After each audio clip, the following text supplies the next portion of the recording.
Hola, buenas tardes, bienvenidos a mi canal. Hoy va a ser una, una entrevista un poco particular. Vamos a hablar con un filósofo sobre un tema muy importante en nuestro gremio y que ha dado mucho calor últimamente, el de la causalidad. Como este vídeo va a ser publicado también en su canal, voy a comenzar un poco presentándome yo también para que se entienda quién soy y por qué, ¿no? Esto sucede en lugar de no existir, en lugar de no suceder. Yo soy matemático, igual que mi invitado, luego lo contará él, eh, y me dedico, a diferencia de él, a la estadística, ciencia de datos, todas estas cosas. Uno cuando trabaja así como yo, pues le interesa, no sé, estar al tanto de las cosas que suceden en su ámbito, aprender qué está sucediendo en las disciplinas que la rodean, en este caso sería la economía, las ciencias sociales, la física a veces también, medicina, en los ámbitos en que uno debe trabajar, y de vez en cuando también echar la vista un poco para arriba suele ser útil. Hay gente que piensa que no, pero suele ser útil echar la vista un poco para arriba y ver qué es lo que la filosofía dice de ciertas cuestiones, de ciertos conceptos que manejamos, que vemos en distintas disciplinas y de los que a veces nos puede arrojar una idea clarificadora. A mí la verdad me ha resultado muy útil. En este caso vamos a hablar de la causalidad, principalmente la causalidad, y para eso tengo como invitado, y tengo el honor de tener como invitado, de hecho, a Carlos Madrid, que está aquí, que quiero que, bueno, que dejo que se presente y comenzaremos después a entrar en materia. Pues encantado, Carlos, de que me propusieras este tema, ¿no? Porque es un tema que yo lo tenía un poco descuidado y me ha obligado a releer cosas y a prepararme cosas, ¿no? Y además es un tema que yo creo que es central en la filosofía, ¿no? Bueno, pues yo por formación soy al igual que tú matemático. Luego, pues en relación a la estadística, pues me tocó ser 7 años profesor de estadística en la Complutense y ahí fue donde con esa rama de las matemáticas que a mí en principio menos me había interesado porque yo me interesaba más la topología, el análisis funcional, pues sobre todo también por cuestiones de los profesores que tuve que hicieron que no me motivase.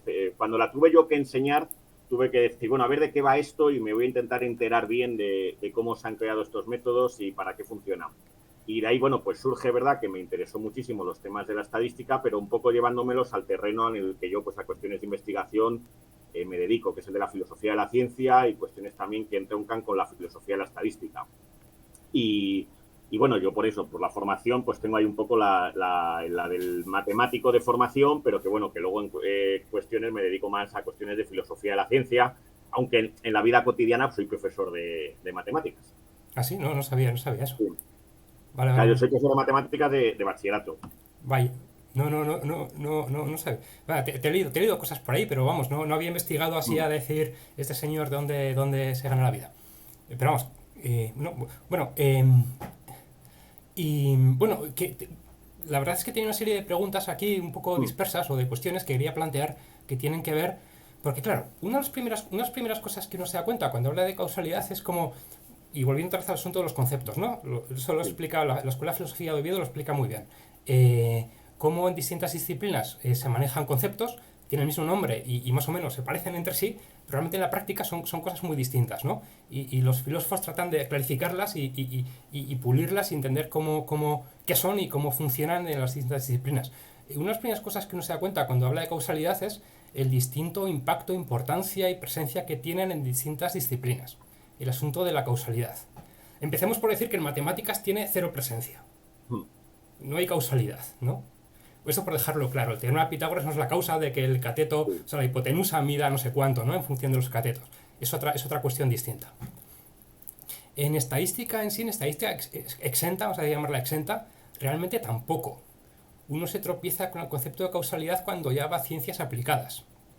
Y ahí se encuentra, pues, desde gente que la usa con mucho cuidado, gente que abusa de ella y tal.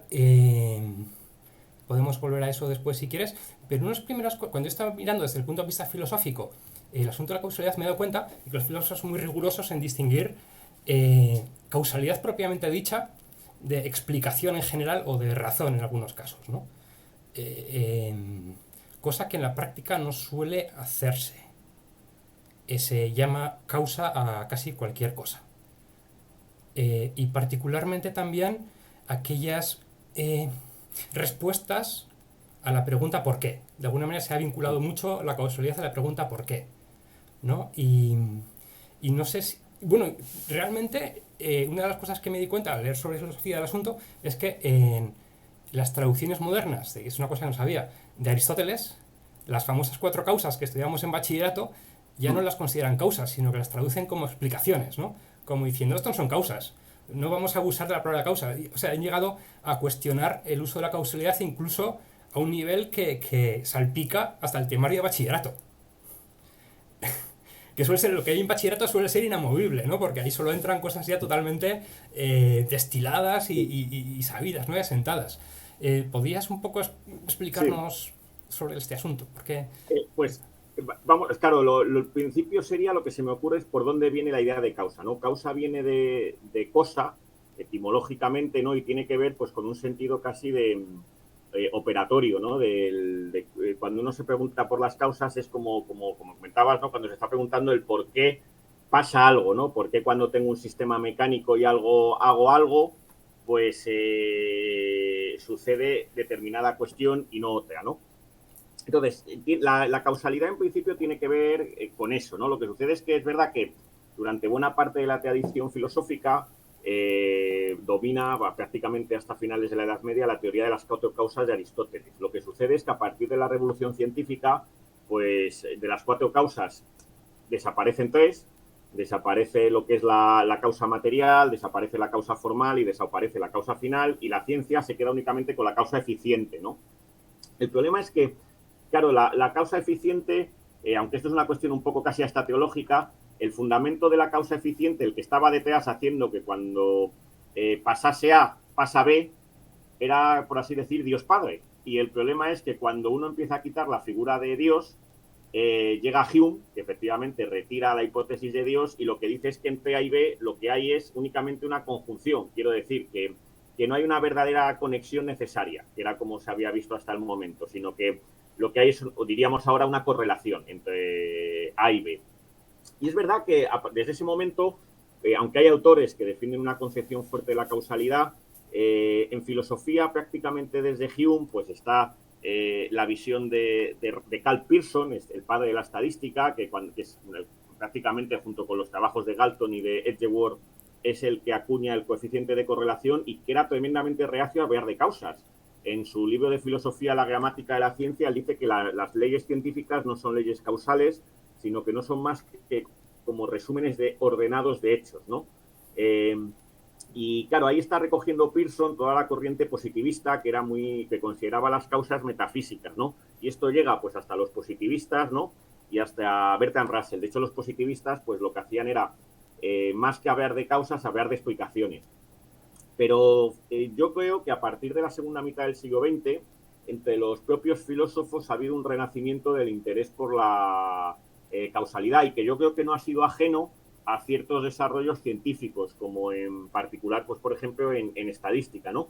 Hay una corriente que empieza con Siuk y Reichenbach, que define la causalidad en términos probabilísticos, por la relevancia estadística, ¿no? Entonces dice, qué sé yo, cuando A causa B, no lo reduce como Hume o como Russell a una mera correlación, sino que dicen, bueno, A es anterior a B y aparte tiene que suceder pues una cierta fórmula matemática que nos dan, ¿no? Pues por ejemplo, que la probabilidad de que pase B condicionado por A es mayor o bastante mayor que la probabilidad de que pase B condicionado por no A. Y todo esto va generando una serie de discusiones entre los filósofos de la ciencia en torno a este lenguaje probabilístico muy importante, ¿no? Luego hay otras teorías, que si quieres luego hablamos de ellas, que me planteaste que era interesante, la de los contrafácticos de Lewis. Y luego, en los últimos tiempos, yo creo que los desarrollos más interesantes son los de un científico de la computación, que sé que conoces, porque te he leído a propósito de él, de Jude Appel, ¿no? Que es el que plantea, pues, desde la estadística, pues, un formalismo estadístico para hacer inferencias estadísticas causales, ¿no? Entonces, yo lo que sí que noto en la filosofía de la ciencia es que en los últimos pues 20, 30 años hay un renovado interés sobre la causalidad. El problema es que no hay una única idea filosófica de causalidad, sino que hay muchas, ¿no? Entonces aquí habrá que ver un poco qué teoría de la causalidad Vale. Pero es curioso, yo no quería mencionar a Pearl, entre otras cosas, porque no sabía, a ver, no sabía que que iba a surgir, ¿no? Ha surgido de manera natural. El otro día estuve hablando con un amigo y decía, es que realmente no sé por qué los filósofos les interesa Pearl desde el punto de vista de que él realmente no habla de qué es causalidad, siquiera prácticamente está buscando en su libro el de Causality y por ahí a ver cómo define causalidad. Creo que hay otra definición no la he vuelto a encontrar, como estaba ahí medio desperdigada en un párrafo, pero realmente él cuando ve esos grafos causales o esas ecuaciones estructurales y tal, la causalidad ya está predefinida, es un dato. Él realmente su aportación, la que se conoce más, los operadores, do, todas esas historias, Sí. más que nada son instrumentos para medir el efecto. O sea, son técnicas de medición de efecto, pero realmente si el esquema causal es previo, digamos porque, no sé, por un físico ha venido y te ha dicho esto impacta en esto impacta en esto, luego vamos a crear una serie de nodos, una serie de flechas entre ellos. La causalidad es previa, simplemente estás utilizando mecanismos computacionales, ¿no? Para medir efectos, pero no aportas, no dice nada que es la causalidad te la han dado previamente. Tu grafo ya está predefinido. De hecho, en eso que comentas estoy totalmente de acuerdo. De hecho, es curioso porque entre los filósofos, sobre todo anglosajones, le tienen un gran aprecio a Pell y continuamente lo citan. Y yo la verdad es que leí su libro un poco en diagonal por el interés, porque él sostiene una posición, como un enfoque que se llama teoría de la causalidad relacionado con la manipulación o la intervención, sí. aunque no tanto ligado a una visión humana de que, de que las acciones exógenas tienen que ser pues un ingeniero que está detrás, sino que también se puede hablar de una acción exógena de un sistema sobre otro sistema sin que ninguno sea un sistema fabricado por el ser humano. Lo que pasa es que la sensación que a mí me daba es eso, que primero, que el formalismo está muy bien, pero yo me preguntaba hasta qué punto esto servía o eran ejemplos, por así decir, de juguete. Eso era una duda que yo tenía.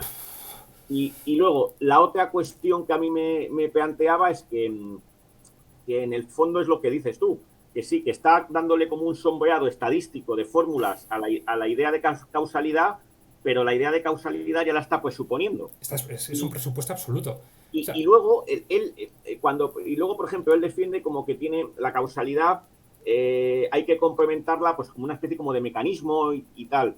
Pero claro, para él el mecanismo es la ecuación estructural con el grafo.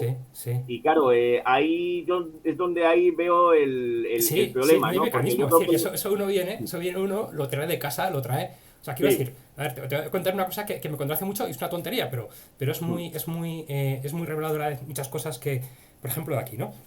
Hace un tiempo yo le pregunté hace ya tiempo, le pregunté a unos economistas, digo, ¿qué es la econometría? Yo no sé qué es la econometría. ¿No? ¿Qué es la diferencia y matemáticas, ¿no? Aparte que usan algunos métodos distintos, les gustan más ciertos enfoques que otros y tal. Y mira, es muy simple. En primero te enseña una serie de teorías. Y te dice, no, cuando sube el precio, no sé qué pasa con el consumo, etcétera, etcétera, etcétera. Luego llegas a cuarto, ¿no? Y te dan unas herramientas para medir esas causas y efectos. Eso es la econometría. Pero digamos que la econometría, la causalidad viene en otras asignaturas de primero y tal. Te dicen, no sé, si suben los impuestos, pues baja la demanda. Entonces tú utilizas la econometría para medir cuánto bajan la demanda cuando subes no sé cuánto los impuestos, ¿no?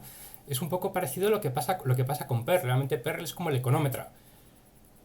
Pero lo causal, que no sé ni cómo definirlo, viene dado. Dice, no, en este grafo tú puedes utilizar una serie de operaciones, el do, ¿no? Fijar este nodo en tal cosa, pero el nodo en un grafo que está dado ya. Sí. Donde incluso ya conoces la probabilidad o las ecuaciones estructurales están dadas y tal.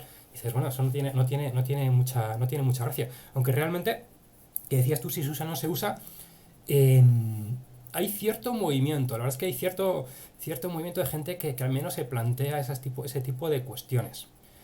Incluso al modo de Pearl, ¿no? Que no es la única fuente de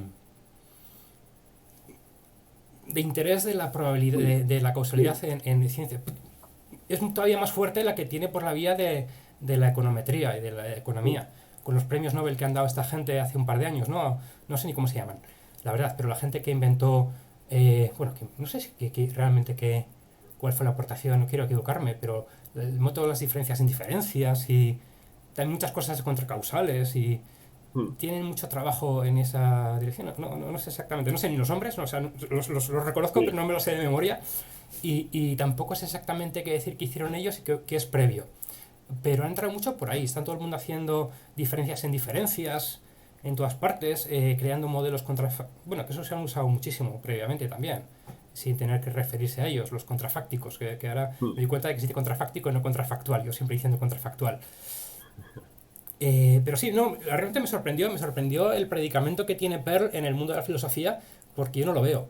Realmente no lo veo. La única vez que descubrí algo que se parecía a una definición de causalidad en boca de Pearl, también era muy interesante, porque era una definición muy parecida a la de Hume, pero con una diferencia sustancial. Decía, bueno, tú tienes que ver una cosa que sucede junto a otra, ¿no? Una repetición.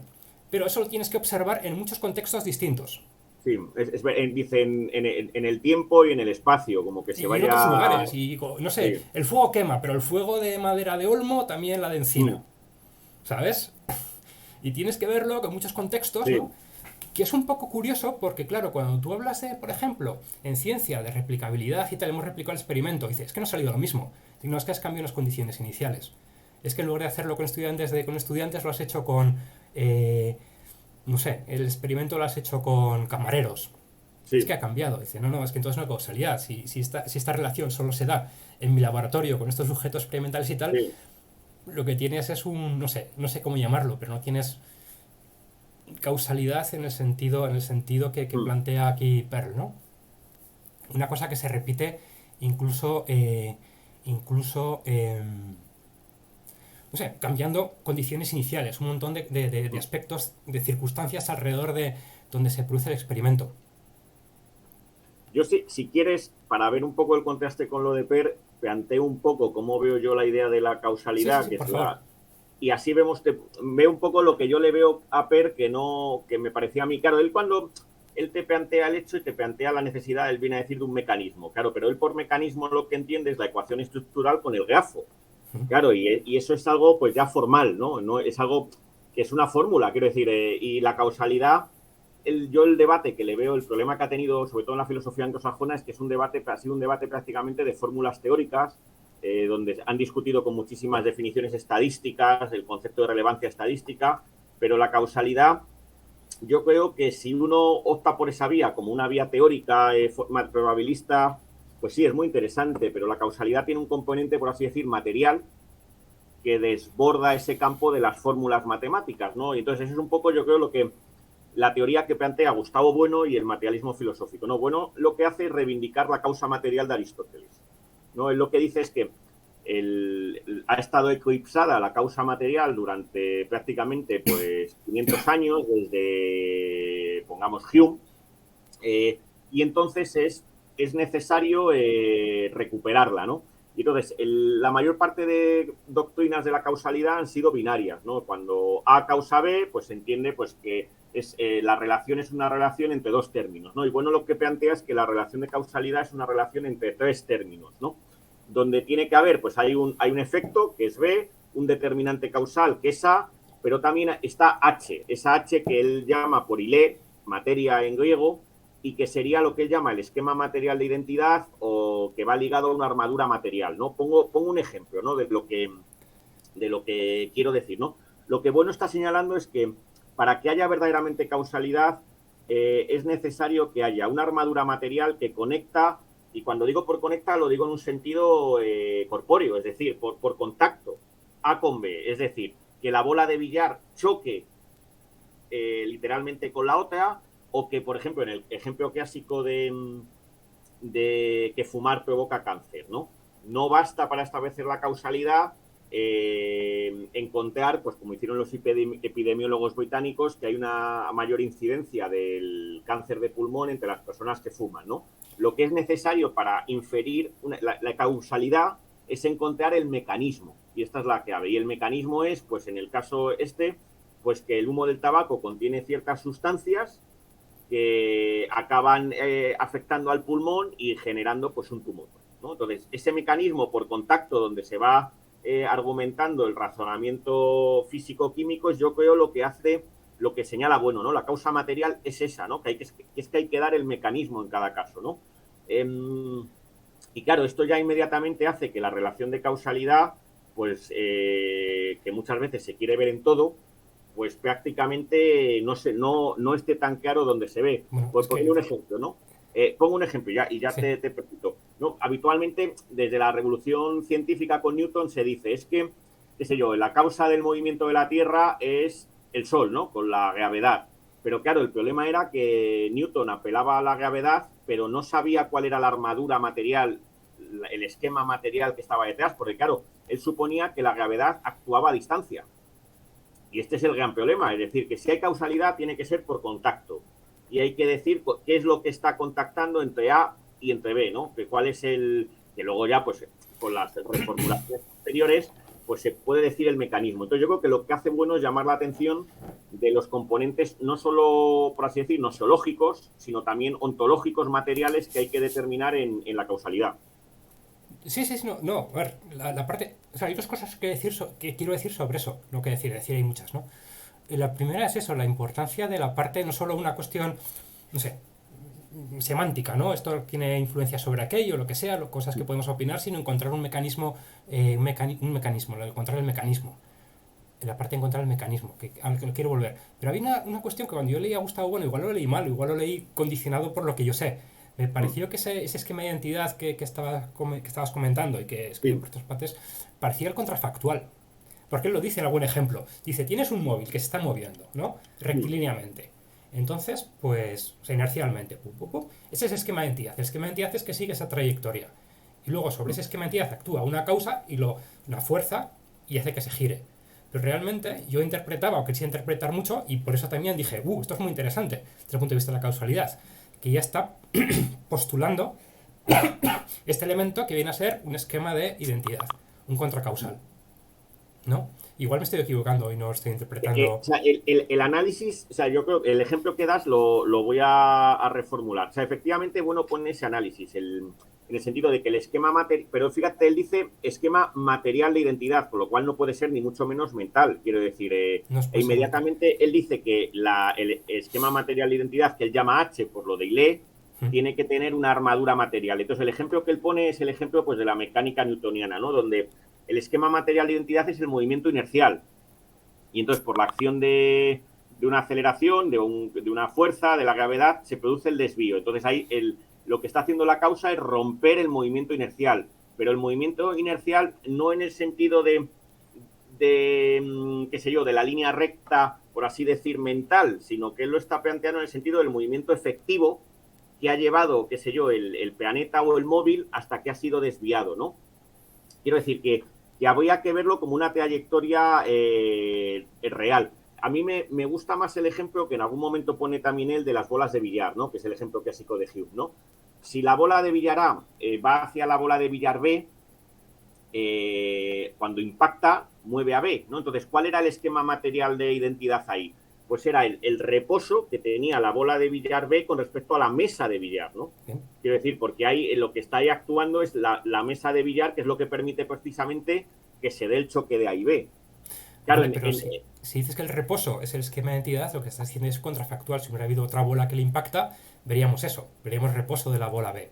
claro, pero lo de los contrafácticos es un tema un poco delicado, porque es que lo de los contrafácticos, que es verdad que ha tenido, o sea, la teoría de Lewis, ¿no? Famosa Sí. que es curioso porque Hume, que su teoría era una teoría, pues por así decir, vamos a decirlo, como que la causalidad se reducía a una especie de hábito o de correlación, hay un momento que a Hume se le escapa algo así y da por bueno como que si A causa B es que se suele seguir B de A y dice, y se le escapa sin darse cuenta de que no es exactamente lo mismo. Dice, de tal manera que si no sucediera A, tampoco sucedía B, y lo cual no es exactamente equivalente.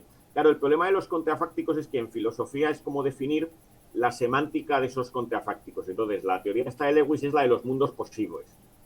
Claro, y eso ya nos mete en unos Sí, problemas. sí, sí, sí. O sea, eso parece que estás leyendo cosas muy raras Entonces, cuando entran en eso, ¿no? eso de los mundos posibles, desde nuestro punto de vista, no hay más mundo posible que en el que estamos, ¿no?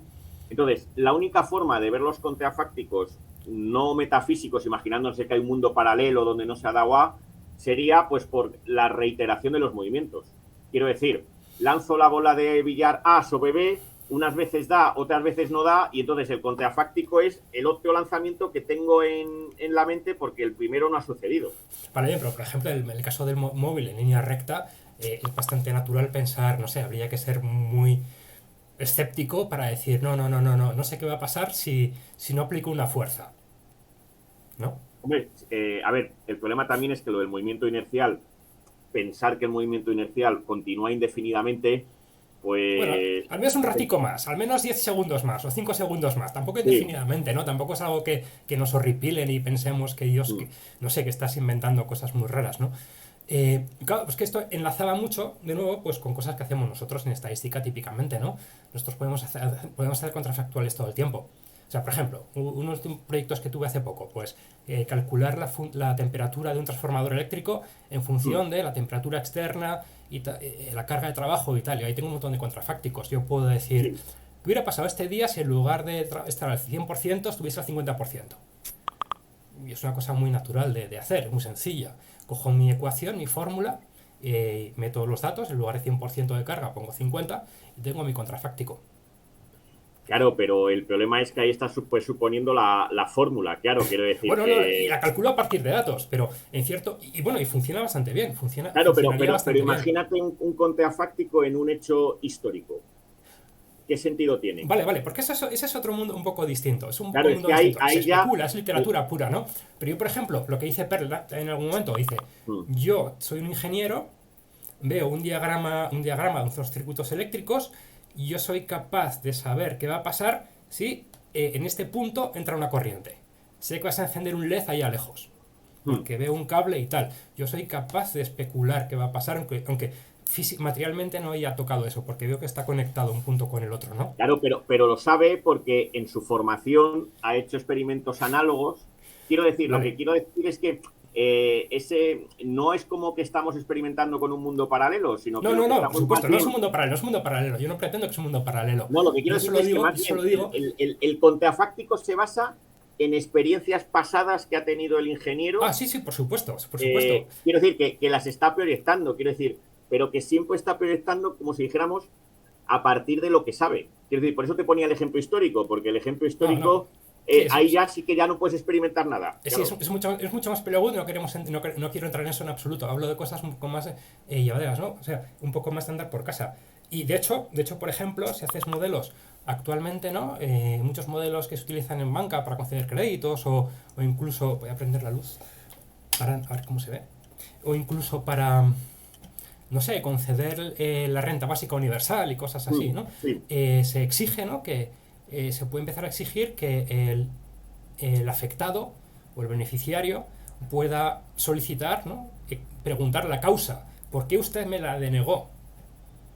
Y al fin y al cabo es un ejercicio contrafáctico 100%. Está en la legislación. Decirle, si sí, usted tuviese, no sé, un grado de discapacidad más alto que el que tiene, solo un 10%, si usted no sé qué, no sería como que no estoy de acuerdo que se haya llamado causa, pero se entiende como causa. De nuevo porque responde al por qué, ¿no? El vínculo de la sí. pregunta por qué con asociarnos sin saber que hay otro tipo de.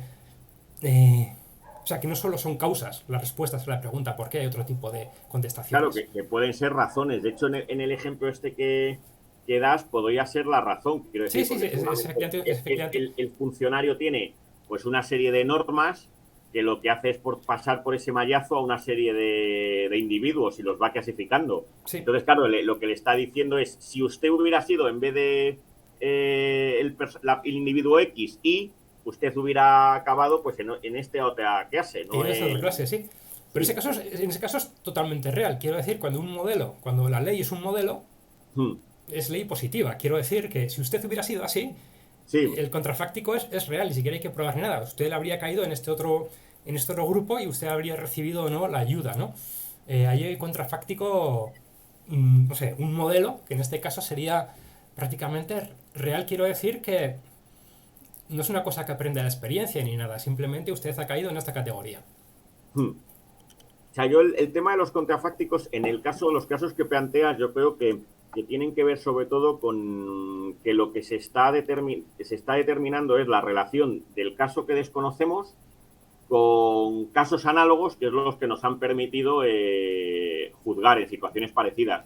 Claro, el problema es que los contrafácticos, si uno acepta, por así decir, la metafísica que tienen detrás, claro, hay casos históricos de, qué sé yo, ¿qué hubiera pasado si Putin no hubiera invadido Ucrania? Pues Sí, claro, sí, sí. ahí ya No, no, directamente pero es por que... ejemplo, nosotros para medir, cuando estábamos trabajando en el ISTI, que hacíamos modelos de muerte, bueno, el modelo famoso del ISTI de Momo y tal, estuve trabajando en él yo, en su época. Pues ¿cómo sabes cuánta gente se ha muerto de COVID? Pues cuánta gente se muere en marzo de un año normal, ¿no? Sí, sí, En un año normal, pero claro, en un año normal que no existe, o sea, no existe el año 2020.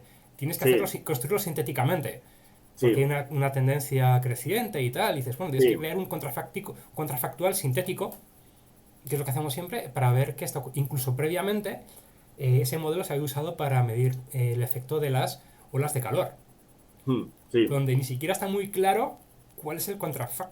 O sea, ni siquiera está claro, o sea, no está claro cuál es la realidad, cuánta gente se muere realmente de calor. Todas las estimaciones que hay de muertos por olas de calor en verano son resultado de un modelo que simplemente resta lo observado lo que podría suceder en un caso hipotético de que no hiciese tanto calor, una ola de calor, por ejemplo, ¿no? Y ahí simplemente te estás agarrando a un contrafáctico, sintético. Y realmente también mucho de lo que se está haciendo ahora en causalidad, o sea, cuando veas artículos de economía y tal, diciendo hay una relación causal entre esto y lo otro, en principio están basados sobre la construcción de contrafácticos sintéticos. Pero Sí, todo. lo que sucede es que desde nuestro punto de vista, yo de a lo mejor ahí lo que tenemos más bien son explicaciones o razones más que causas, ¿no? Porque habría que encontrar el mecanismo que conecta una cosa con otra. Claro, este es el problema. En el caso, por ejemplo, de las olas de calor, habría que encontrar cuál es el mecanismo que hace que el aumento de temperatura aumente la mortalidad. Quiero decir eso, Bueno, que sí, es decir, golpe de calor, etcétera, pero puede ser un cúmulo de factores donde sea muy difícil discriminar cuál es efectivamente el que está detrás. sí, sí, sí. Y esto enlaza con una pregunta que tenía también anotada, que es muy cool, que es bastante. Justo enlaza con eso muchísimo. Es la siguiente. Casi todo lo que he leído de causalidad, tanto lo que me has contado tú como lo que he Mm, leído por ahí, habla siempre de efectos concretos individuales particulares. Esta bola de sí, billar, este objeto, esta persona, ¿no? Esta mm, persona se muere de calor porque le ha pasado una cosa, no sé qué tipo, pero esta persona concretamente, ¿no? mm, En ningún caso he visto que nadie hable en términos globales. Por ejemplo, el calor, no sé, digo en el punto de vista de la filosofía, ¿no? sí, Propiamente filosófico. No sé, que la vacuna reduzca el riesgo de ser hospitalizado por COVID, o mm. que la subida del salario mínimo reduzca el empleo, o que, no sé, un montón, o que, no sé, ahora las que hay. La contaminación produzca muertes, tantas Mm, muertes. Y tantos otros que se publican. Abres el periódico y hay 17. Abres sí. cualquier revista de economía y hay, bueno, 17 no, 34. Etcétera, Claro, etcétera, aquí, etcétera. aquí el problema que yo le veo es que, o sea, habría que distinguir entre causas y razones, ¿no? Ambas intentan responder a preguntas que podemos más o menos cifrar en el por qué sucede A, ¿no? O por qué sucede B, o por qué se sigue, aparece tal dato que no cuadra con el sistema, ¿no? Y nos preguntamos por qué. Pero claro, a la escala de los individuos tendríamos las causas, ¿no? Pero a la escala de las clases, ¿no? De los grupos, de los conjuntos, es cuando aparecerían las razones, ¿no? Claro, entonces, si por ejemplo uno dice, la vacuna causa un descenso de la mortalidad de tal enfermedad, ¿no? Claro, el problema es que aquí, efectivamente, ¿qué queremos decir con eso? ¿Queremos decir que la vacuna en todos los casos en los que se ha inoculado ha causado un descenso en la enfermedad? No, porque como es en términos probabilísticos, solamente sería más o menos en algunos individuos concretos. Es decir, por así decir, la vacuna es la razón, es la explicación de que haya descendido la mortalidad, y detrás de eso estaría, si uno lo ve pues a una escala ya no macro, sino micro, ¿no? Estaría que efectivamente en ciertos casos concretos la vacuna ha evitado que fulanito acabase, qué sé yo, en la UCI, pero a lo mejor en otro caso no. Quiero decir, el problema, yo creo que aquí estamos otra vez con el problema de la probabilidad, ¿no? que son tendencias probabilísticas que no aseguran en ningún caso certeza. Y entonces, por eso la causa tiene que ser en individuos y en máquinas o en mecanismos concretos. Yo no lo veo tanto, o sea, yo creo que hemos llegado a una conclusión muy próxima y no exactamente la misma. Yo de nuevo veo que tiene sentido hablar de causa en términos micro, a esta persona concreta le afecta positivamente, a esta también, a esta no, a esta le deja igual, a esta no tiene ningún efecto, a esta no sabemos por qué no se vacunó, a esta lo vacunaron mal, no sé, menos dosis o lo que sea, son cosas concretas, ¿no? Y luego cuando tú dices globalmente o tratas de medir globalmente, lo que estás haciendo es una especie de censo.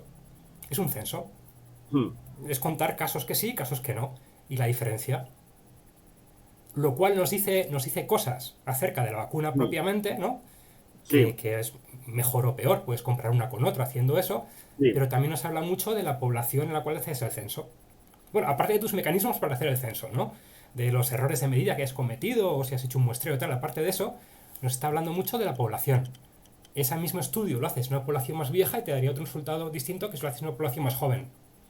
Ese estudio lo haces no sé, lo haces en Suecia, donde la gente se comporta de otra manera y se contagia más o menos, lo que sea, pues da un resultado distinto a Francia. Con lo cual dificultaría el poder extrapolar, porque estás diciendo, tienes ahí un problema de composición. La Claro, causa sí. pero o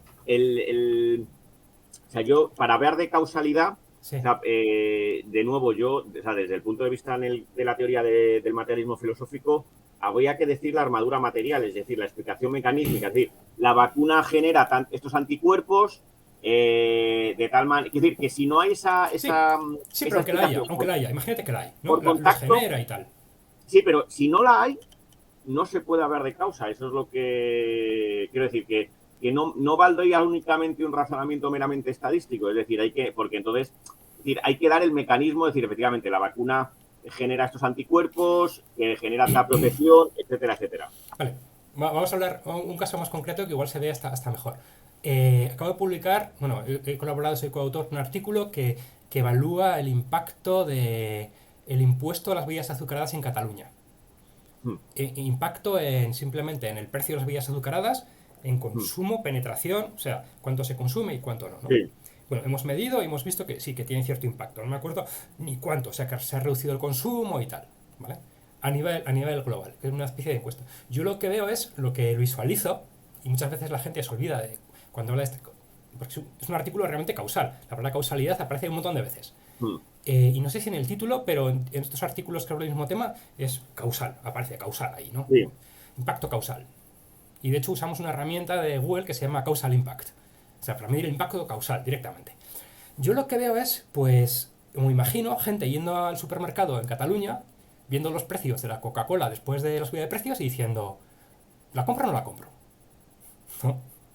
Oye, que ha subido de precio, oye, voy a ver si que busco otra cosa. O otro dice, es que no sé cuánto valía, yo simplemente la compro. Otro que dice, me han mandado a comprar Coca-Cola y he visto que sube de precio. Llamo a casa y digo, oye, que ha subido de precio, la compro. Y dice, sí, sí, cómprala porque no sé qué. O sea, es un montón de circunstancias, ¿no? Que la gente se enfrenta a Sí. la Coca-Cola y hace que sí o hace que no.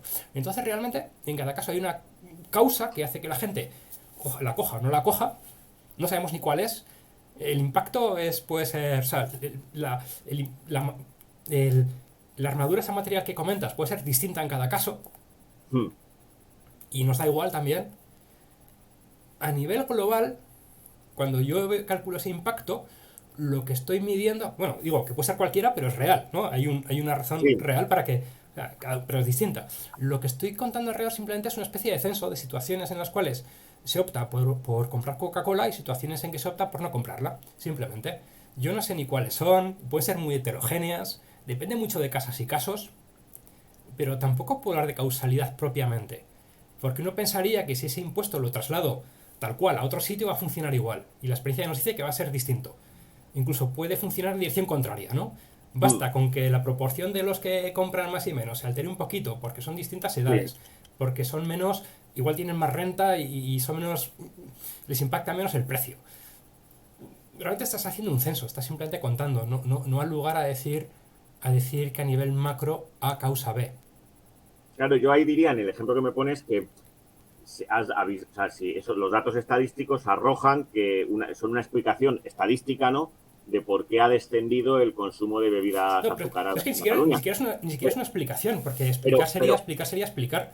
Igual que el teorema de Pitágoras explica por qué la hipotenusa mide 5. Te lo explica. En ese bueno, caso es simplemente una te argumentación informa. estadística que ha constatado Sí, ese hecho. Lo que claro constata, que sí, constata, es un censo. Es un censo como sí, decir, hay tantas circunstancias en que mm, se compra más Coca-Cola y tantas en que menos. La resta es lo que te doy. sí, Pero no te explico ni cuántas son, bueno, cuántas son, mm, no te explico ni por qué, ni te explico nada, simplemente constato que en esta población concreta, en esta fecha concreta, mm, bajo este, que solo se me ocurre la palabra causa, ¿no? sí, Bajo el impacto de esta política, sí. hemos tenido efectos variopintos. Pero ¿cómo sabéis que ha sido el impacto de esa política y no otra variable que, por ejemplo, ensucia el efecto? Claro, es que Vale, eso no se ese es el sabe, problema. nunca lo sabemos, nunca se sabe. Quiero decir, porque pudiera ser que la situación, qué sé yo, económica de España con Sí, la subida de sí, sí, IPCs, sí. pues Eso hiciera que se las trata. personas... Esas cosas hay técnicas que Mm, pretenden o que al menos se piensa que pueden corregir ese problema. Y en este caso concreto utilizamos una técnica que se llama Causal Impact de Google, que lo que te mm, hace es decir, vamos a predecir el consumo en Cataluña en mm, función del consumo en otras regiones, sí, así de simple, hasta esta fecha, hasta la fecha del impuesto, vemos que ese modelo funciona razonablemente bien, es decir, que siguen comportamientos mutuamente predecibles. O sea, sí, cuando sube en Cataluña es en otros sitios, cuando baja en otros sitios. Y entonces ese modelo lo prolongas teóricamente hacia esto contrafáctico sí. y lo contrastas con el real, con el observado. La diferencia sería sería eso, el efecto. Así se hace, así de simple. Pero Mm, vamos, es muy parecido a todo lo que se hace, diferencias en diferencias, etcétera, etcétera, que es lo que se sí. hace en economía. Claro, a veces controlas por variables, tienes que meter variables de controla y después puedes discutirlo hasta la saciedad, todo lo que está sucediendo allí. Mm. Se puede discutir hasta la saciedad, pero en principio está basado en eso, en contrafácticos. En Claro, contrafácticos. yo el problema que veo es que efectivamente lo que comentas, ¿no? Hasta qué punto se puede hablar o no de causalidad ahí, que la política ha sido la causa del descenso del consumo de bebidas. O es con causa de Bueno, otras por supuesto es causas. con causa, en todo el mundo real es con causa, nada es. Pero Mm, simplemente yo siempre imagino a la gente, me imagino a la gente yendo a comprar, ¿no? Viendo los precios, hay gente que se acuerda, gente que no, y evaluando la conveniencia o no de subir, de comprar eso o no comprarlo. Es la única manera. A ver, obviamente si los agentes no ven el precio, ¿no? No ven un cambio, no son conscientes de que hay un precio, no pueden sí. responder a él.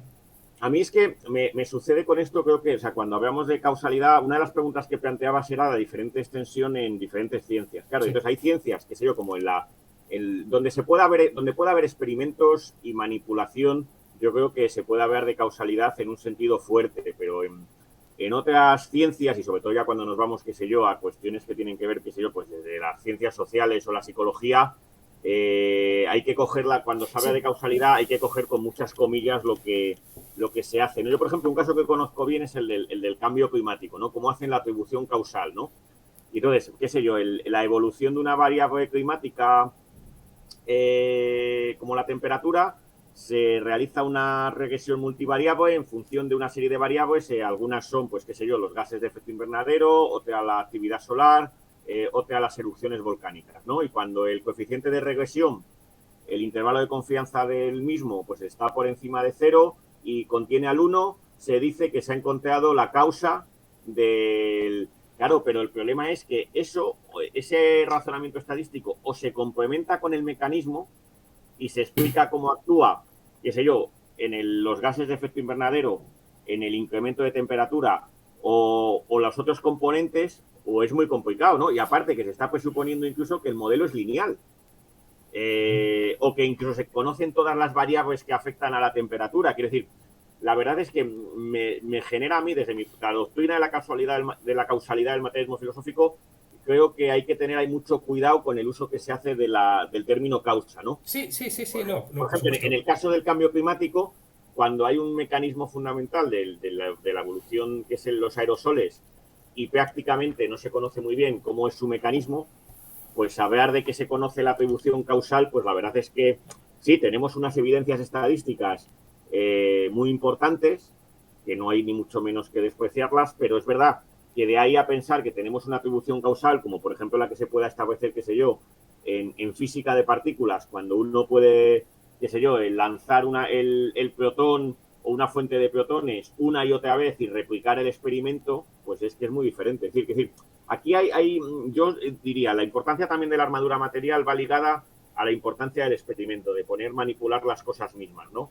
Y no es lo mismo un experimento con las cosas mismas que una simulación, ¿no? Aunque a día de hoy hay muchos filósofos de la ciencia que dan por bueno las simulaciones, ¿no? Como prácticamente lo equiparan a los experimentos, a mí me parece que no es lo mismo, ni mucho menos. Quiero decir que, entre otras cosas, porque en un experimento estás manipulando las propias cosas y en una simulación estás manipulando líneas de código, que nunca sabes si tu modelo está reconstruyendo bien la dinámica que querías. Sí, bueno, a ver, realmente también el asunto de la causalidad se ha puesto de moda últimamente, pero no se ha puesto de moda por la causalidad en sí mismo.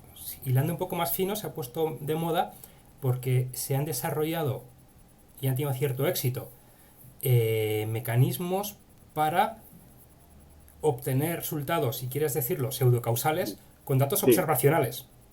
Porque con datos experimentales eso viene de atrás, eso viene de largo. Sí. Eso viene de largo. Lo que es relevante es que podemos hacerlo con datos observacionales. Y tampoco vas a negar que cualquier relación causal que obtengas con datos observacionales es errónea o problemática. Si vuelvo otra vez a mi caso del transformador este. A ver, yo estoy seguro de que el modelo funciona bien, porque a más carga, más temperatura, a más temperatura ambiental, más temperatura, ¿sabes? O sea, la relación causal ahí es muy fuerte y aunque no tenga datos experimentales en condiciones perfectas y tal, yo me fío de mis datos observacionales. Y te voy a decir más, mis datos observacionales, te voy a decir más de mis datos observacionales.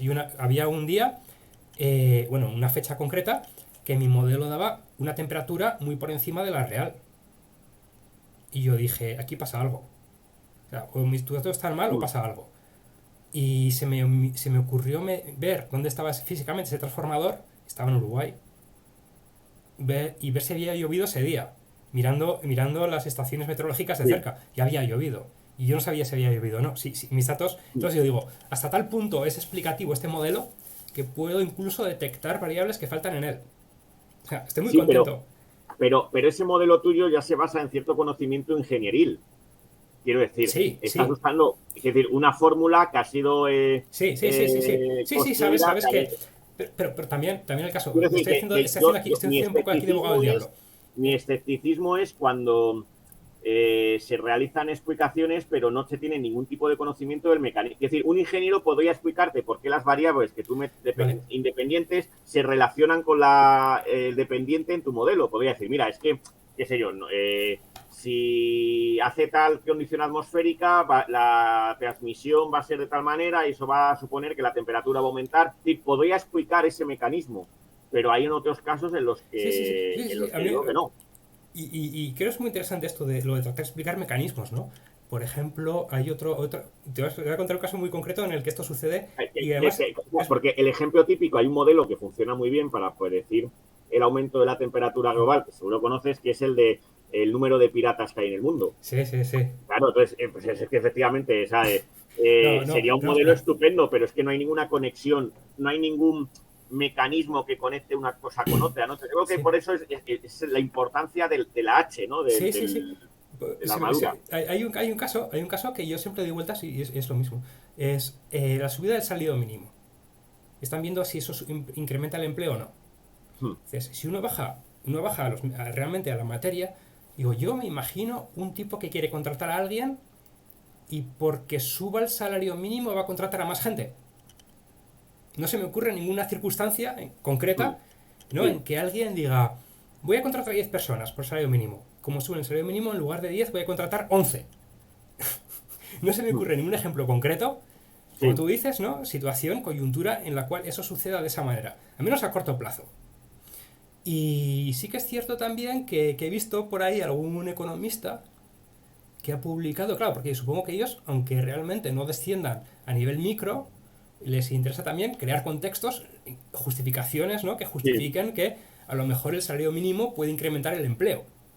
Y sí, he visto construcciones teóricas muy chocantes. no sé, igual luego la busco o te la paso para que la veas, ¿no? Pero era una cosa muy extraña, como diciendo, si en ciertas circunstancias una subida del salario mínimo puede crear un... Dice, pero esas circunstancias no se dan nunca, es imposible. Tú nunca has tenido un negocio. Bueno, yo sí que tengo un negocio. Esas circunstancias que comentas son totalmente inviables y real. Pero claro, sienten la necesidad también, cierta gente siente la necesidad de justificar a nivel micro, ¿no? Ciertos resultados causales que pretenden observar a nivel macro. Y muchas veces eso, pues creando coyunturas, situaciones coyunturales que dirían, bueno, si pasa esto, esto y esto, pues pasaría aquello, ¿no? Porque realmente, por sentido común, no sería una cosa que tú verías. Es decir, una circunstancia concreta en que gracias a que sube el salario mínimo, alguien contrata a más gente en lugar de a menos. Sí. Y sería muy extraño verlo, ¿no? No estaría en sus cabales.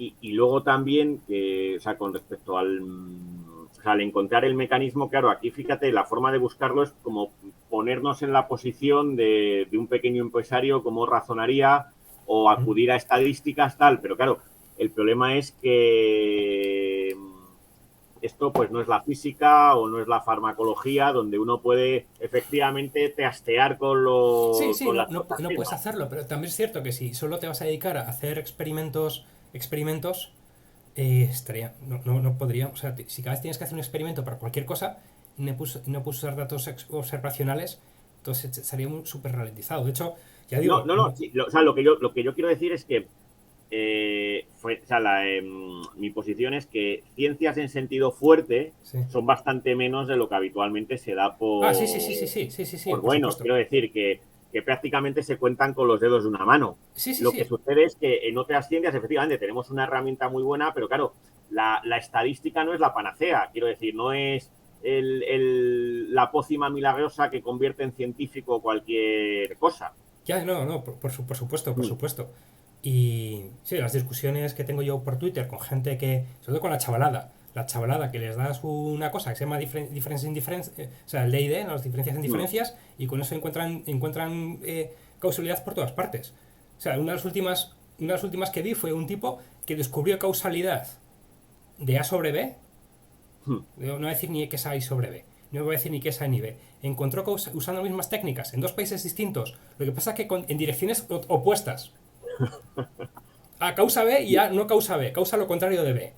Y lo publicó el mismo tipo en dos Mm. artículos de economía en el mismo año y no se citaba mutuamente. Madre mía. Sí, sí, sí, es súper divertido. Es súper divertido, digo, tío. A ver, has encontrado aquí una cosa espuria, totalmente espuria, que una relación, bueno, has medido una presunta relación causal Mm. en dos, que en un caso va para arriba, en otro caso va para abajo. En las dos me pones unos parrafitos explicándome por qué. ¿Has encontrado lo contrario? Mm. Eres la misma persona, el mismo autor, el mismo año y no te citas mutuamente, ni para decir, pues en España pasa esto y en Italia pasa lo contrario. No, pero es que se ha convertido eso, se ha convertido prácticamente muchas de estas herramientas, pues el tonto, el martillo, el tonto. El mar... Y curiosamente, olvidando muchas veces al que es, por así decir, nuestro padre, ¿no? Que es Fisher. Que Fisher es precisamente el que pone a punto el diseño experimental. Sí, sí, sí, Quiero decir, por todo el eso diseño digo. de experimentos. Quiero decir que a veces hay una concepción últimamente con todo esto, por lo menos tú seguro que lo conoces mejor, porque yo, claro, mi visión es más la de estoy más tangencial, ¿no? Con todo este tipo de cuestiones del Big Data, del aprendizaje automático, ¿no? A veces me pregunto a dónde han quedado pues los viejos conocimientos, pues eso, los métodos que Fisher puso pues para la agronomía, que es lo que, y él de cierto modo lo que estaba Exacto. haciendo era medir efectos causales. Cuando un fertilizante Sí, lo ponía en tal sí, plantación y generaba o sí, no diferencias con el que tenía al sí. lado. Entonces, ese tipo de cuestiones yo creo Y que es claro, pero curioso que... esos son datos experimentales que son muy distintos, bueno, y eso se sigue haciendo y se hace. O sea, que es muy caro. Sí, sí, pero que yo creo que ahí está el núcleo fuerte de la estadística, Ya, ahí, lo precisamente. que pasa es que como no siempre puedes hacer experimentos ni puedes Sí, darte el lujo de hacer experimentos, pues muchas veces toca hacer cosas con datos observacionales. sí. A ver hasta dónde dan de sí.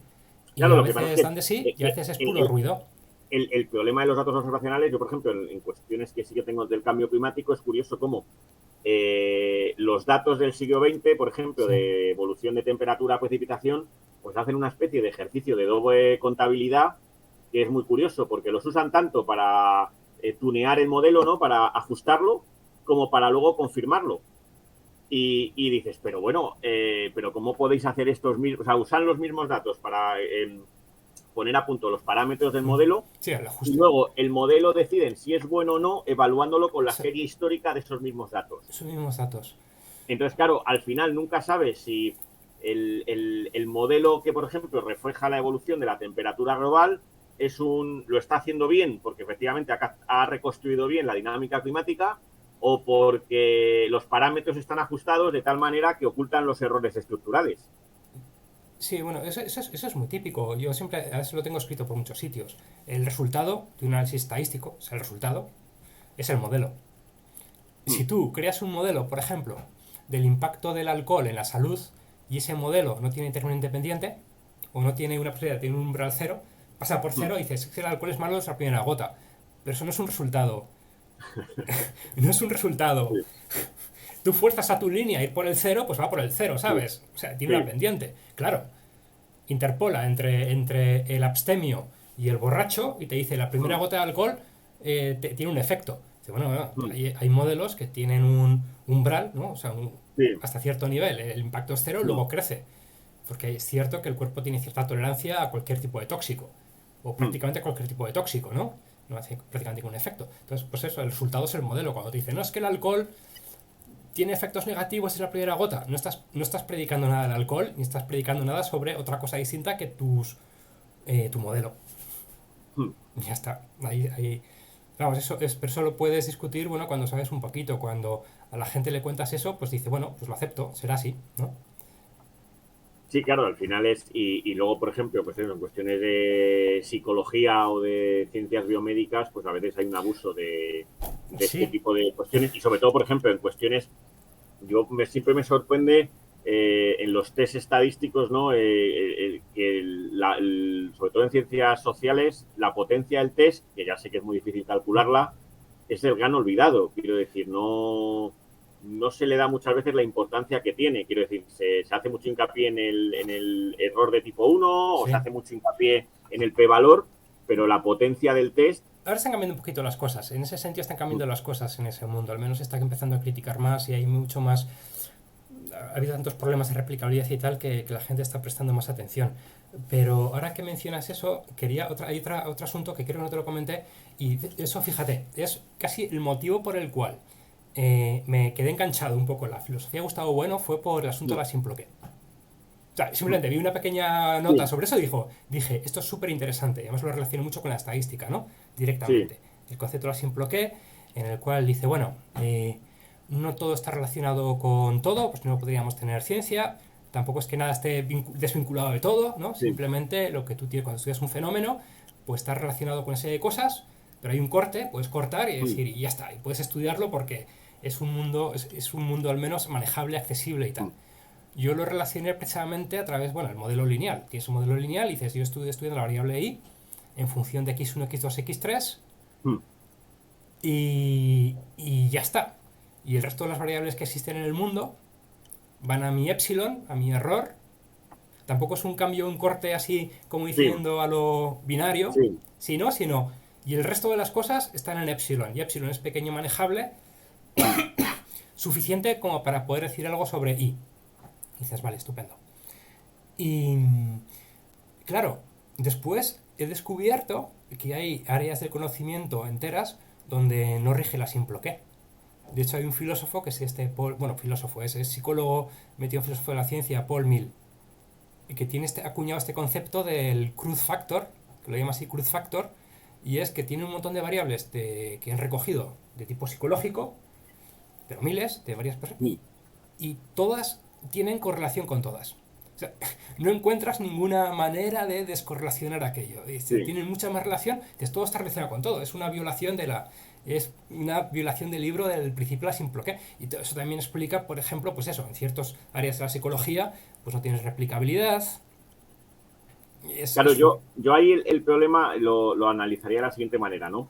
Efectivamente, o sea, la noción de causalidad, la idea de causalidad, primero, no se aplica a todo, pero tampoco es inexistente. Es decir, habría ciertas, por así decir, regiones de la realidad donde la causalidad, pues sí que tiene pertinencia, ¿no? Y luego está el problema, efectivamente, de cuando ya estás metido en un problema concreto, de dónde dar el corte, ¿no? Y aquí, bueno, ponía el ejemplo y otra vez es volver a lo mismo, la importancia de que la causalidad no es una relación binaria de A a B, de probabilidad de A respecto a la de B o viceversa, sino de que es una cuestión de una relación ternaria, ¿no? Donde hay que meter el H, la causa material, la armadura, ¿no? El ejemplo que muchas veces ponía bueno es el de, qué sé yo, estamos levantando un objeto con una palanca, ¿no? Sí. Entonces, claro, si empiezas a tener en cuenta la fuerza de tu brazo, que también tiene que ver a través de la energía de las moléculas de ATP, etcétera, luego además que te apoyas en la Tierra, que la Tierra gira, pues evidentemente no das en ningún momento el corte, ¿no? Sería prácticamente, no podrías dar ni 2 pasos, ¿no? Entonces, aquí lo importante sería que la relación de causalidad no es solo el levantamiento con la fuerza, sino en el contexto de esa H, del aparato, del mecanismo, ¿no? Que en este caso es una máquina simple, que es la de una palanca y su fulcro, y donde da igual que la fuerza la hagas tú con el brazo o que la haga un animal o que la haga un motor, ¿no? Claro, aquí el problema es que en estas cuestiones que me planteas pues de psicología o tal, ¿dónde está H? Es lo que yo preguntaría. Y, claro, y es que a lo mejor el problema es que no podemos determinar efectivamente el mecanismo. Por lo tanto, a lo mejor lo que tenemos efectivamente son un montón de asociaciones causales que vienen pues de la observación de una serie de datos, pues una cantidad, un volumen enorme, pero no tiene por qué haber una relación de causalidad entre esos datos, claro. Vale, y bueno, a ver, ni siquiera estoy hablando de causalidad, sino simplemente decir, cuando haces la inspección primera de decir hasta dónde, qué variables necesito, ¿no? Y voy a coger la que más se correlacione, para estudiarlas siquiera. Sí. Dices, ¿dónde corto? Porque en el caso a lo Sí. mejor de un modelo, el modelo que dice la palanca y tal, dices, bueno, enseguida corto. Yo puedo cortar rápido. Y decir, bueno, el resto de las variables importan poco. Importa poco la temperatura ambiental, algo Sí. así, pero poco. Sí. Igual que si hace más calor, tiro menos con menos gana, pero poco. Sí. Pero si tú ves, estás en un sitio donde quiero relacionar, quiero encontrar lo que llaman los drivers, ¿no? Los mecanismos que hacen que algo. Y todo está relacionado con todo. Y no encuentras, no puedes decir, lo esperaría sería, no sé, esperarías que hubieras unas pocas variables que estuvieran relacionadas con algo. O incluso otro ámbito en que aparece lo mismo es en genética.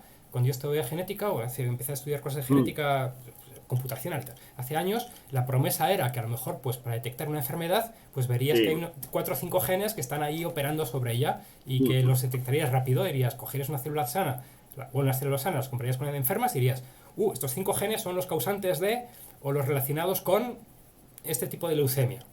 En la práctica no sucede así. En la práctica veías un montón de ellos relacionados con todos. No podías dar un corte de nuevo y decir estos sí, estos no. Claro, también porque, pero claro, aquí el problema yo vuelvo a insistir y dirás que soy un pesado con el mecanismo, claro, el problema a lo mejor es la suposición de partida genética, ¿no? Cuando ahora sabemos que hay toda una cuestión de cuestiones epigenéticas que también influyen en eso, con lo cual no se puede acotar todo a los genes, vale, ¿no? entonces lo estás explicando todavía más, porque me estás diciendo, aparte de haber muchos genes involucrados, encima hay cosas por fuera. Eso no simplifica, sino lo contrario. Pero vamos, que hay disciplinas enteras en las que parece no regir el principio de la simploqué. Y luego pasa lo que pasa. Es decir, que pasa lo que pasa, quiero decir que resultados que no replican. ¿Sabes? Pero fíjate, dice, parece no regir, pero claro, estamos hablando al nivel de la clase.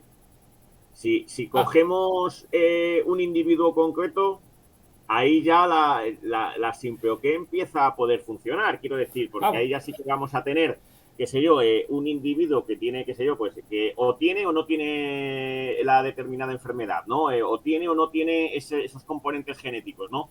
Y ahí sí que va a ser mucho más fácil pegar el corte. Yo creo que el problema es sobre todo el salto de la escala individual, que es donde puede aparecer la causalidad, a la escala de nuevo de la clase, que es donde ya estaríamos pues al nivel de las razones, de las estructuras. Sí, no, es una manera de verlo muy interesante. Es decir, mira, no buscamos causalidad, a lo mejor no se puede hacer nada globalmente, ¿no? No podemos estudiar no sé, un sujeto abstracto, o la psicología de un sujeto abstracto, aunque a lo mejor sí podemos estudiar la de uno concreto. Aunque tampoco sé cómo, claro, ahí tampoco Claro, habría... pero en el caso de uno concreto hay ya pues cuestiones que ya no tienen a lo mejor más que ver, tanto que ver con la epidemiología o con, qué sé yo, con la rama de la biología que sea, sino con, qué sé yo, la medicina interna, la fisiología. Sí, sí, sí. Es decir, ya serían otras ciencias que curiosamente ya no operarían tanto mediante la estadística, ¿no? Sino mediante por contacto.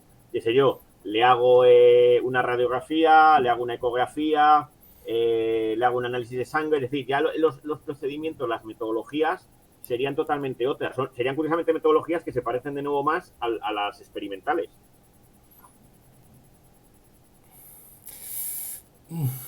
Mm, yo creo que ahí en la parte de diagnóstico hay también una cuestión ahí, el típico teorema de Bayes actuando, ¿no? ¿Cuáles son Sí.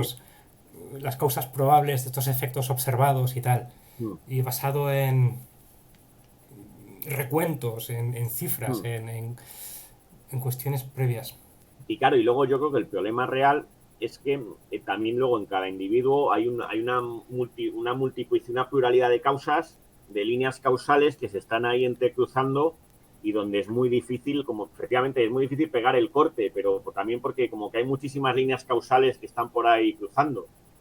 Entonces, el problema es que es muy difícil determinar cuál es la H, ¿no? ¿Dónde das lo que estás comentando? Que el problema es dónde dar el corte, ¿Vale? que a veces no tenemos ni idea de dónde darlo. Sí, ya. Y esta pregunta no estaba en el guión, pero ha surgido aquí a lo largo Mm, de la discusión, ¿no? El insistir en que hay una causa material, hay un... Digamos que no puedes hablar de causalidad sin saber el mecanismo. mm. ¿No nos estaría obligando a declarar nuestro agnosticismo en muchas materias y simplemente decir no sabemos? Y a lo mejor decir no sabemos significa, no sé, puede tener consecuencias negativas. A lo mejor no sabemos muy bien cómo funciona la vacuna, una Mm, vacuna, pero ha hecho unas pruebas y funciona. Y alguien diría, mm, esto nos causa porque no sabemos el mecanismo real, el mecanismo exacto. Y dices, bueno, mm. pero es que funciona, ¿sabes? O decir, bueno, no podemos saber si funciona o no funciona. No puede tener consecuencias... Claro, pero bueno, ahí por ejemplo, en teoría que a lo mejor no podemos hablar de causas, pero sí de razones. Quiero decir, por ejemplo, en mecánica cuántica, que es una de la Sí, física cuántica, tiene una capacidad predictiva enorme, ¿no? De hasta el noveno decimal, sí. pues para algunas cuestiones, ahí no podemos hablar de causas. Prácticamente la causalidad en mecánica cuántica, y no tanto por cuestiones, sino porque no hay cuerpos. Quiero decir, de nuevo la causalidad parece, es una de las cosas que mantiene bueno al nivel de los cuerpos. Y claro, las paradojas cuánticas muchas veces tienen que ver con que tendemos a concebir los electrones, qué sé yo, los protones como si fueran bolitas, ¿no? Como si fueran bolas de billar. Y el problema es más que esto es algo que, por ejemplo, también lo sostenía mucho Niels Bohr, ¿no? Es tanto a lo mejor de nuestra obsesión con querer ver las partículas cuánticas a la escala de los cuerpos, que funcionan como si fueran cuerpos cuando no son cuerpos, son otro tipo de objetos que están dados a otras escalas, y en mecánica cuántica, sin embargo, aunque no hay causas, hay razones y es una ciencia con una capacidad predictiva enorme. Entonces, quiero decir que el hecho de que no podamos saber de causas no tiene por qué ser negativo. A lo mejor Bueno, a podemos ver. hablar de razones. No, no, pues hay razones y efectivamente, pues, no hay que irse a la mecánica Ahora bien, cuántica. tampoco te oculto que en muchísimos temas científicos yo pienso que pues muchos los ignoramos y los ignoraremos. Quiero decir, Sí, por por mucho eso digo, que... ignoramos la causa, pero podemos utilizarla, podemos usarla, ¿no? Aunque desconozcamos la causa o no se a preocupar, porque si son razones, bueno, hay cosas que son razones y no producen ningún tipo de Claro, problema. pero también puedes usarla, pero a lo mejor luego no sale bien. Ah, Quiero decir, es como, por ejemplo, ahora cuestiones que se plantean con respecto al cambio al cambio climático, ¿no? Es muy curioso, ¿no? Porque se está intentando que se reduzcan las emisiones de gases de efecto invernadero, ¿no? Pero claro, si se reduce la quema de combustibles fósiles, da la casualidad de que también va a reducirse la cantidad de aerosoles en la atmósfera. Con lo cual, lo que se va a producir en la temperatura al principio es un efecto rebote. Al haber pocos aerosoles en la atmósfera como consecuencia de haber eliminado la quema de combustibles fósiles, la temperatura global se disparará. Entonces, claro, ahí a veces no controlamos, podemos pensar que estamos hablando de causas y no es la causa real. Lo bueno, cual, sí, claro, sí, sí, por supuesto, por supuesto. el problema es, claro, que aquí entraría más, pues qué sé yo, la teoría matemática, la decisión, ¿no? De que hay que tomar pues una decisión, aunque ante la gravedad del problema que uno tiene delante. Sí, sí, sí. A ver, tú vuelves otra vez al asunto del cambio climático, pero hay una causa, yo la llamo la monocausa omniexplicativa. Fíjate, que es la Mm. desigualdad. La desigualdad Sí, es la causa de, bueno, pues lo pones en Google, es la sí, causa de, y sale todo, de las sí. muertes, de los accidentes de tráfico, de todo lo malo que hay. Nunca es causa de nada bueno, pero siempre es causa de un montón de cosas malas. Y sin ningún tipo de demostración de ninguna manera, simplemente se da por hecho de que, y bueno, el problema obviamente es que si lo das por bueno, pues nos podemos gastar mucho dinero en solucionar, o muchos recursos, invertir muchos recursos en solucionar, entre comillas, un no problema. Mm. Es decir, que no pase nada. Bueno, de hecho, esto es una discusión también que forma parte de... o sea, el aviso sobre la causalidad, no lo hemos mencionado hasta ahora, la crítica de Lucas, ¿no? Que es de los años Mm. 70. En Sí, economía, este Lucas dijo, bueno, cuidado con atribuir efectos causales a ciertas cosas que después no lo son, que realmente no lo son, sino que son consecuencia de. ¿No? mm, Habría que hablar aquí de confusores, mediadores y otro tipo de historias, pero hay cosas que parecen ser causas, no lo son. Tú consigues con mucho esfuerzo manipularlas, esperando que tengan un efecto y luego sí. no lo tienen. ¿no? Obviamente, conocer las razones materiales de estos efectos nos evitaría ese tipo de problemas. Pero por otro lado, el decir ciertas cosas que no conocemos la causa, es decir, no vamos a hacer, no vamos a operar, no vamos a utilizarlo, vamos a hacer como que no existe, simplemente porque desconozcamos el motivo, yo creo que sería una posición demasiado extrema. No, no, yo, o sea, yo no digo que no se juegue, pero claro, hay que saber que se está jugando a aprendiz de brujo. Quiero decir que puede ser que, claro, la ciencia, es que me estaba recordando esto que comentabas a un cuento, una novela de Conrad, que ahora no recuerdo, en la cual iba un barco por África, ¿no? Y entonces el negro que estaba encargándose del motor, ¿no? Continuamente echaba carbón. Y la razón por la que él pensaba que echaba carbón es que dentro era el barco, había un dios, No, y ese dios necesitaba ser alimentado constantemente por carbón, y que entonces cuando le alimentabas estaba contento y se movía. Claro, efectivamente su teoría funcionaba, pero por las razones totalmente por razones equivocadas, ¿no? equivocadas. Pues Bueno, sí, claro, el problema aquí es que efectivamente, a lo mejor hay que ante determinados problemas hay que actuar, ¿no? Pero no hay que perder de vista, ¿no? Que a lo mejor uno está actuando por las razones equivocadas si no conoce el mecanismo que conecta, pues el determinante causal con el supuesto efecto. bueno, pero en ese caso al menos conseguía el efecto adecuado, es decir, ahí funcionaba, aunque lo hacías por Sí. razones equivocadas, funcionaba.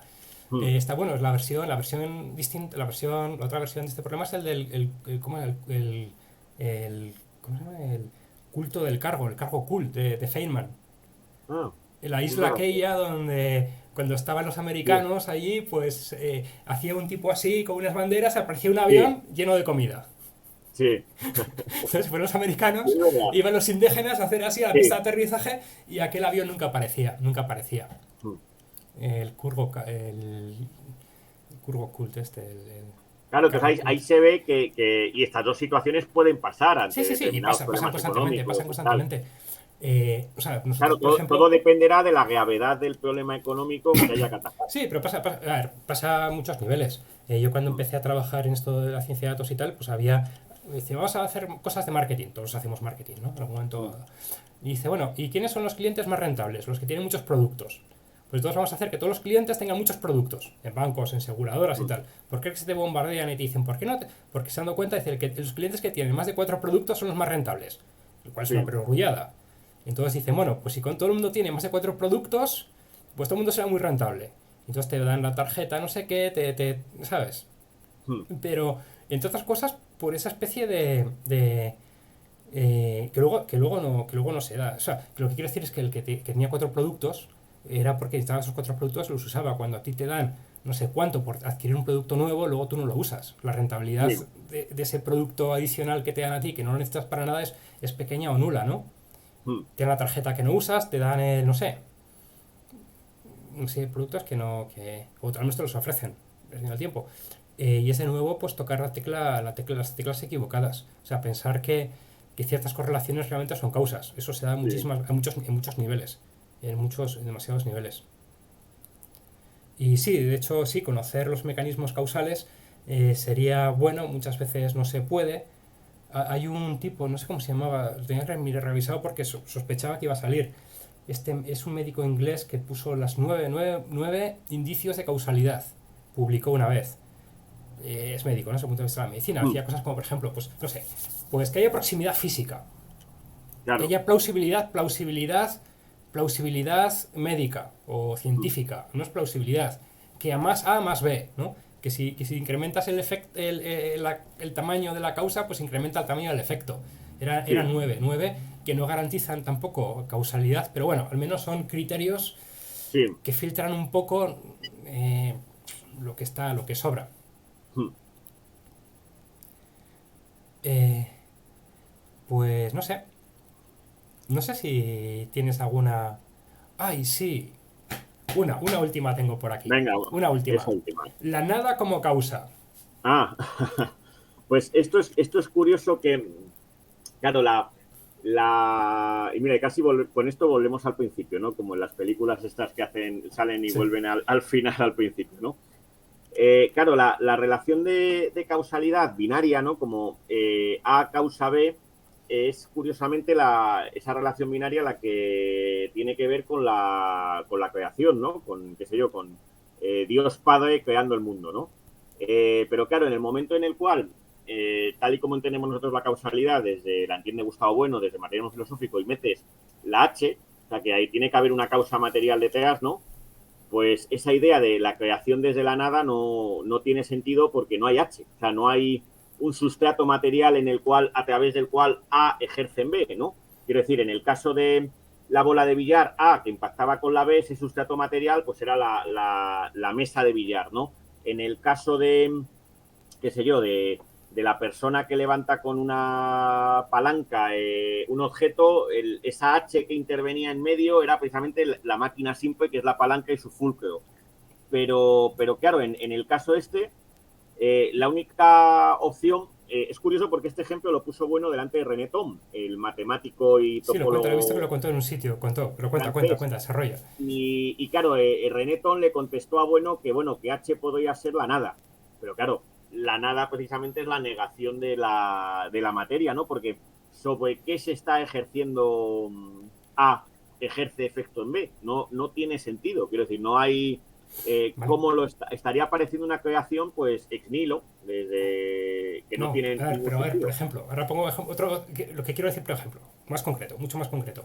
No tomar naranjas como causa del escorbuto.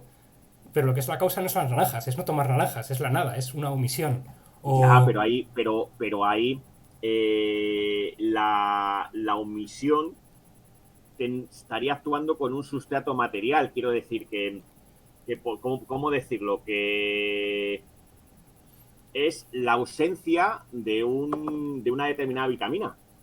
Sí, Pero sí, sí, pues pero ya supones no la hay vitamina una potencia indisociable. que... Casi todos los ejemplos que se plantean, casi todos los ejemplos... Esta cámara me está matando. Hay una... Alguien que ejerce una potencia, ¿no? Un algo. Y en este caso dices, bueno, es la nada.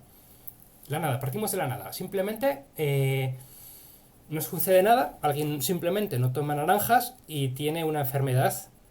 Y todo el mundo dice la causa del escorbuto es eh, el no tomar naranjas. Pero claro, ahí el mecanismo causal sería la falta de la vitamina.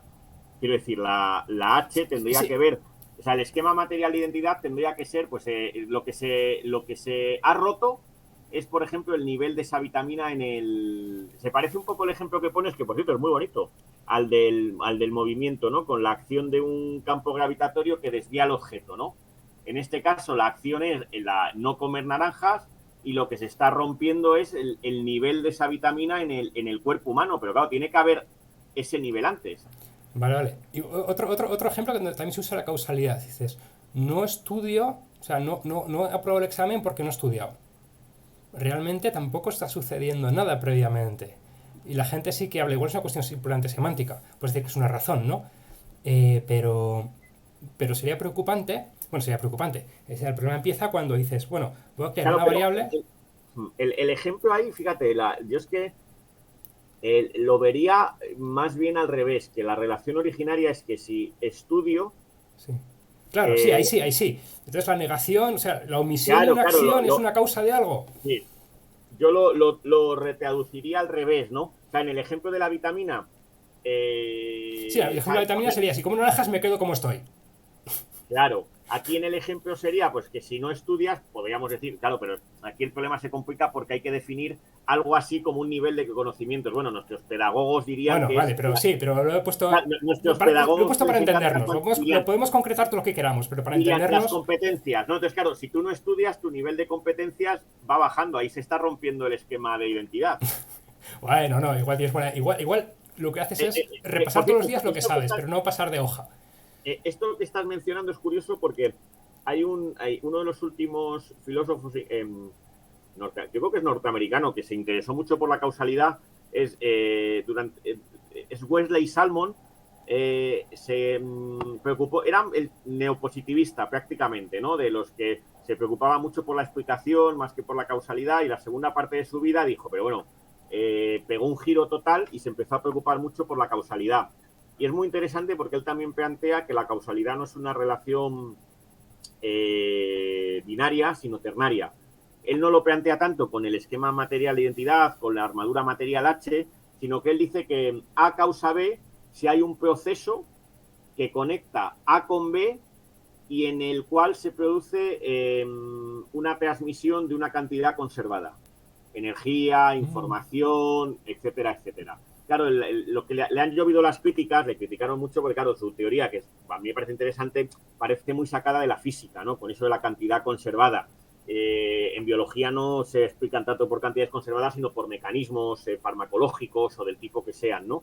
Pero yo iría igual, ¿no? Aquí voy a que en cada caso siempre hay un mecanismo o algo que conecta A con B, mientras que si efectivamente quitamos todo, nada, de la nada nada sale, Bueno, vaya. no digo nada, estoy haciendo un examen, Sí, hay una cosa muy sí, concreta, ¿no? Pero la gente diría, esta persona no ha aprobado porque la causa es que no ha estudiado y lo dirían así.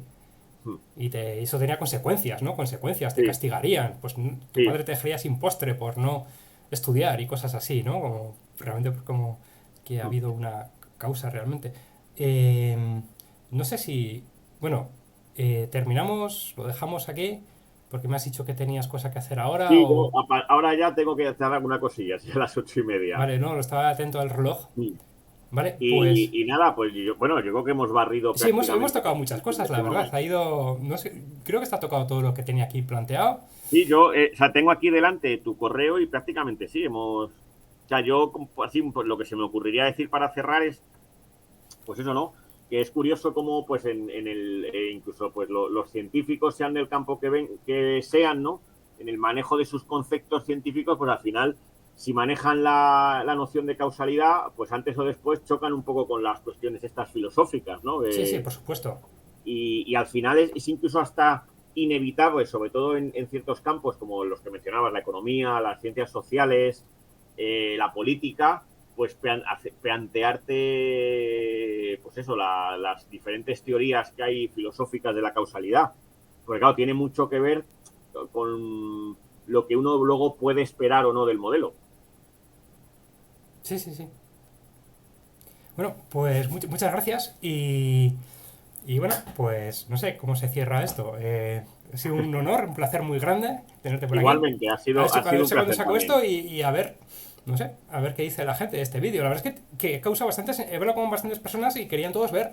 Algunos han dicho, algunos han dicho lo contrario, ¿eh? O sea, y algunos me decían, no, pregúntale tal, pregúntale cual, a ver, o trata este tema, y que sea. Alguno me decía, pero ¿para qué hablas con un filósofo? ¿Cuándo los filósofos no han arreglado nada en este mundo? Y yo le decía, no, es muy interesante porque te da una perspectiva, el asunto es la perspectiva. O sea, no te cierran los problemas, pero es mucho mejor que te los abran, Y ¿no? Que te planteen la... bueno, y luego que todos somos filósofos. Quiero decir que No, pensar, o sea, tú mismo ahora cuando me estabas planteando las cosas estabas haciendo filosofía. bueno, sí, sí, pero Quiero bueno, decir la espontánea esta que de la cual luego os mofáis un sí, poco. No sé quién ha hecho no sé qué, jajaja. Me refiero a hablar con alguien, ¿no? Que tenga, cuando digo filósofo, pues eso, que haya mm, reflexionado ya sobre ciertos temas, ¿no?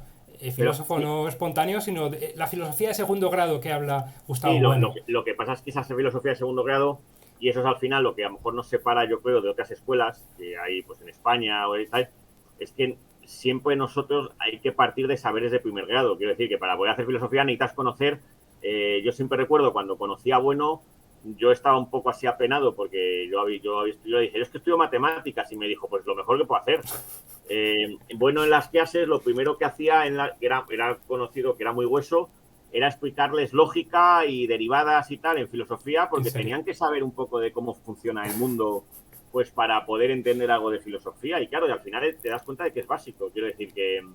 Y entonces, bueno, siempre decía que lo primero que tenía que hacer, uno no tenía que estudiar la carrera de filosofía, que eso ya lo podía hacer luego, sino lo fundamental era estudiar o matemáticas, o biología, o etología, lo que fuera. Bueno, pues un placer muy grande y... No, y ya está. Y bueno, y a los que han aguantado, el que haya aguantado hasta aquí, pues lo agradecemos mucho también, que ha Sí, sido porque ha casi sido por hora duro, y media, sido me duro. parece, digamos, por ahí más o menos. Es un logro, es un logro. Si alguien le ha llegado hasta aquí, que me lo diga y le invito, cuando vaya en Madrid, lo invito a un café o algo, prometido, ¿eh? A todo aquel que haya llegado hasta este momento, que me tome la palabra que yo en Madrid está invitado a alguna cosa, ¿vale? Bueno, y gracias también cuando nos veamos a ver si lo mismo. Bueno, pues que vaya muy bien, hasta luego. Muy bien.